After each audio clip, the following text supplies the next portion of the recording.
Chapter 7. "Fight on, my men," Sir Andrew says. "A little I am hurt, but yet not slain. I'll but lie down and bleed a while, and then I'll rise and fight again." Ballad of Sir Andrew Barton. But I could not remain where I was any longer, though the daylight was hateful to me, and the thought of the great, innocent, bold sunrise unendurable. Here there was no well to cool my face, smarting with the bitterness of my own tears, nor would I have washed in the well of that grotto, had it flowed clear as the rivers of paradise. I rose and feebly left the sepulchre cave. I took my way I knew not whither, but still towards the sunrise. The birds were singing, but not for me. All the creatures spoke a language of their own, with which I had nothing to do, and to which I cared not to find the key any more. I walked listlessly along. What distressed me most, more even than my own folly, was the perplexing question: how can beauty and ugliness dwell so near? Even with her altered complexion and her face of dislike, disenchanted of the belief that clung around her, known for a living, walking sepulchre, faithless, deluding, traitorous, I felt, notwithstanding all this, that she was beautiful. Upon this I pondered with undiminished perplexity, though not without some gain. Then I began to make surmises as to the mode of my deliverance, and concluded that some hero, wandering in search of adventure, had heard how the forest was infested, and, knowing it was useless to attack the evil thing in person, had assailed with his battle-axe the body in which he dwelt, and on which he was dependent for his power of mischief in the wood. Very likely, I thought, the repentant knight, who warned me of the evil which has befallen me, was busy retrieving his lost honor, while I was sinking into the same sorrow with himself, and, hearing of the dangerous and mysterious being, arrived at his tree in time to save me from being dragged to its roots and buried like carrion, to nourish him for yet deeper insatiableness. I found afterwards that my conjecture was correct. I wondered how he had fared when his blows recalled the ash himself, and that, too, I learned afterwards. I walked on the whole day, with intervals of rest, but without food, for I could not have eaten, had any been offered me, till, in the afternoon, I seemed to approach the outskirts of the forest, and at length arrived at the farmhouse. An unspeakable joy arose in my heart at beholding an abode of human beings once more, and I hastened up to the door and knocked. A kind-looking matronly woman, still handsome, made her appearance, who, as soon as she saw me, said kindly, "Ah, my poor boy, you have come from the wood. Were you in it last night?" I should have ill-endured the day before to be called boy, but now the motherly kindness of the word went to my heart, and like a boy indeed, I burst into tears. She soothed me right gently, and leading me into a room, made me lie down on a settle, while she went to find me some refreshment. She soon returned with food, but I could not eat. She almost compelled me to swallow some wine when I revived sufficiently to be able to answer some of her questions. I told her the whole story.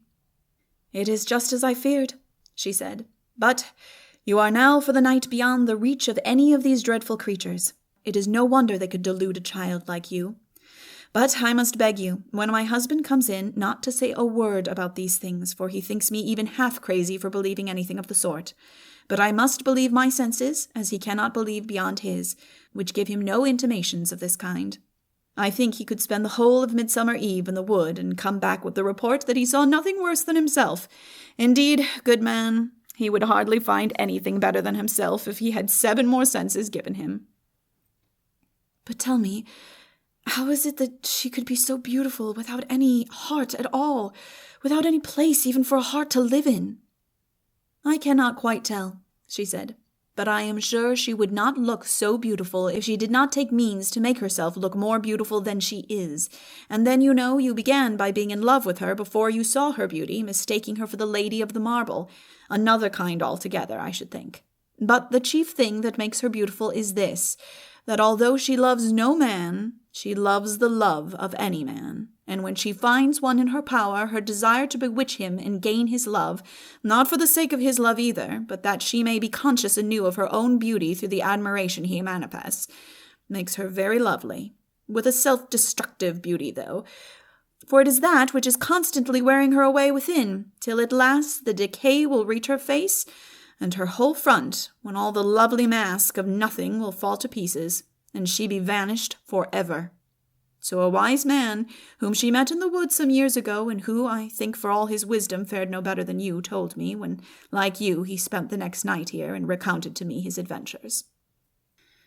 I thanked her very warmly for her solution, though it was but partial, wondering much that in her, as in the woman I met on my first entering the forest, there should be such superiority to her apparent condition. Here she left me to take some rest, though indeed I was too much agitated to rest in any other way than by simply ceasing to move. In half an hour I heard a heavy step approach and enter the house. A jolly voice, whose slight huskiness appeared to proceed from overmuch laughter, called out, "Betsy, the pigs! Trough is quite empty, and that is a pity. Let them swill, lass. They're of no use but to get fat. Ha, ha, ha! Gluttony is not forbidden in their commandments. Ha, ha, ha!" The very voice, kind and jovial, seemed to disrobe the room of the strange look which all new places wear, to disenchant it out of the realm of the ideal into that of the actual. It began to look as if I had known every corner of it for 20 years, and when, soon after, the Dane came and fetched me to partake of their early supper, the grasp of his great hand and the harvest moon of his benevolent face, which was needed to light up the rotundity of the globe beneath it, produced such a reaction in me that for a moment I could hardly believe that there was a fairyland, and that all I had passed through since I left home had not been the wandering dream of a deceased imagination operating on a too mobile frame, not merely causing me indeed to travel, but peopling for me with vague phantoms the regions through which my actual steps had led me. But the next moment my eye fell upon a little girl who was sitting in the chimney corner, with a little book open on her knee, from which she had apparently just looked up to fix great inquiring eyes upon me. I believed in fairyland again. She went on with her reading as soon as she saw that I observed her looking at me. I went near, and peeping over her shoulder, saw that she was reading the history of Graciosa and Percinet. "Very improving book, sir," remarked the old farmer with a good-humored laugh. "We are in the very hottest corner of fairyland here. Ha, ha! Stormy night last night, sir." "Was it indeed?" I rejoined. "It was not so with me. A lovelier night I never saw." "Indeed? Where were you last night?" "I spent it in the forest. I had lost my way." "Ah, then, perhaps you will be able to convince my good woman that there is nothing very remarkable about the forest, for, to tell the truth, it bears but a bad name in these parts. I dare say you saw nothing worse than yourself there." "I hope I did," was my inward reply, but for an audible one I contented myself with saying, "Why, I certainly did see some appearances I could hardly account for, but that is nothing to be wondered at in an unknown wild forest, and with the uncertain light of the moon alone to go by." "Very true. You speak like a sensible man, sir. We have but few sensible folks round about us. Now, you would hardly credit it, but my wife believes every fairy tale that ever was written. I cannot account for it. She is a most sensible woman in everything else." "But should not that make you treat her belief with something of respect, though you cannot share it in yourself?" "Yes, that is all very well in theory, but when you come to live every day in the midst of absurdity, it is far less easy to behave respectfully to it. Why, my wife actually believes the story of the white cat. You know it, I dare say." "I read all these tales when a child, and know that one especially well." "But, father," interposed the little girl in the chimney corner, "you know quite well that mother is descended from the very princess who was changed by the wicked fairy into a white cat. Mother has told me so a many times, and you ought to believe everything she says." "I can easily believe that," rejoined the farmer, with another fit of laughter, "for the other night a mouse came gnawing and scratching beneath the floor, and would not let us go to sleep. Your mother sprang out of bed, and going as near it as she could, mewed so infernally like a great cat that the noise ceased instantly. I believe the poor mouse died of the fright, for we have never heard it again. Ha, ha, ha!" The son, an ill-looking youth, who had entered during the conversation, joined in his father's laugh, but his laugh was very different from the old man's. It was polluted with a sneer. I watched him, and saw that, as soon as it was over, he looked scared, as if he dreaded some evil consequences to follow his presumption. The woman stood near, waiting till we should seat ourselves at the table, and listening to it all with an amused air, which had something in it of the look with which one listens to the sententious remarks of a pompous child. We sat down to supper, and I ate heartily. My bygone distresses began already to look far off. "In what direction are you going?" asked the old man. "Eastward," I replied, nor could I have given a more definite answer. "Does the forest extend much further in that direction?" "Oh, for miles and miles. I do not know how far, for although I have lived on the borders of it all my life, I have been too busy to make journeys of discovery into it, nor do I see what I could discover. It is only trees and trees till one is sick of them.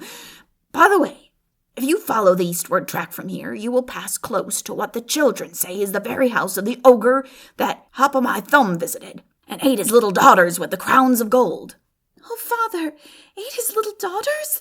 No, he only changed their gold crowns for nightcaps, and the great long-toothed ogre killed them in mistake. But I do not think even he ate them, for you know they were his own little ogresses." "Well, well, child, you know all about it a great deal better than I do. However, the house has, of course, in such a foolish neighborhood as this, a bad enough name, and I must confess there is a woman living in it, with teeth long enough and white enough, too, for the lineal descendant of the greatest ogre that ever was made. I think you had better not go near her." In such talk as this, the night wore on. When supper was finished, which lasted some time, my hostess conducted me to my chamber. "If you had not had enough of it already," she said, "I would have put you in another room, which looks towards the forest, and where you would most likely have seen something more of its inhabitants, for they frequently pass the window, and even enter the room sometimes. Strange creatures spend whole nights in it, at certain seasons of the year. I am used to it, and do not mind it. No more does my little girl, who sleeps in it always. But this room looks southward towards the open country, and they never show themselves here. At least I never saw any." I was somewhat sorry not to gather any experience that I might have of the inhabitants of Fairyland, but the effect of the farmer's company and of my own later adventures was such that I chose rather an undisturbed night in my more human quarters, which, with their clean white curtains and white linen, were very inviting to my weariness. In the morning, I awoke refreshed after a profound and dreamless sleep. The sun was high when I looked out of the window, shining over a wide, undulating, cultivated country. Various garden vegetables were growing beneath my window. Everything was radiant with clear sunlight. The dewdrops were sparkling their busiest. The cows in a nearby field were eating as if they had not been at it all day yesterday. The maids were singing at their work as they passed to and fro between the outhouses. I did not believe in Fairyland. I went down and found the family already at breakfast, but before I entered the room where they sat, the little girl came to me and looked up in my face as though she wanted to say something to me. I stooped towards her. She put her arms round my neck and her mouth to my ear and whispered, "A white lady has been flitting about the house all night." "No whispering behind doors," cried the farmer, and we entered together. "Well, how have you slept? No bogies, eh?" "No one, thank you. I slept uncommonly well." "I'm glad to hear it. Come and breakfast." After breakfast, the farmer and his son went out, and I was left alone with the mother and daughter. "When I looked out of the window this morning," I said, "I felt almost certain that Fairyland was all a delusion of my brain, but whenever I come near you or your little daughter, I feel differently. Yet I could persuade myself after my last adventures to go back, and have nothing more to do with such strange beings." "How will you go back?" said the woman. "Nay, that I do not know. Because I have heard that, for those who enter Fairyland, there is no way of going back. They must go on and go through it. How, I do not in the least know." "That is quite the impression on my own mind. Something compels me to go on, as if my only path was onward, but I feel less inclined this morning to continue my adventures. Will you come and see my little child's room? She sleeps in the one I told you of, looking towards the forest." "Willingly," I said. So we went together, the little girl running before to open the door for us. It was a large room, full of old-fashioned furniture that seemed to have once belonged to some great house.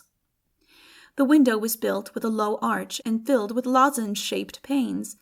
The wall was very thick and built of solid stone. I could see that part of the house had been erected against the remains of some old castle or abbey or other great building, the fallen stones of which had probably served to complete it. But as soon as I looked out of the window, a gush of wonderment and longing flowed over my soul like the tide of a great sea. Fairyland lay before me and drew me towards it with an irresistible attraction. The trees bathed their great heads in the waves of the morning, while their roots were planted deep in gloom, save where on the borders the sunshine broke against their stems or swept in long streams through their avenues, washing with brighter hue all the leaves over which it flowed, revealing the rich brown of the decayed leaves and fallen pine cones, and the delicate greens of the long grasses and tiny forests of moss that covered the channel over which it passed in motionless rivers of light. I turned hurriedly to bid my hostess farewell without further delay. She smiled at my haste, but with an anxious look. "You had better not go near the house of the ogre, I think. My son will show you into another path, which will join the first beyond it."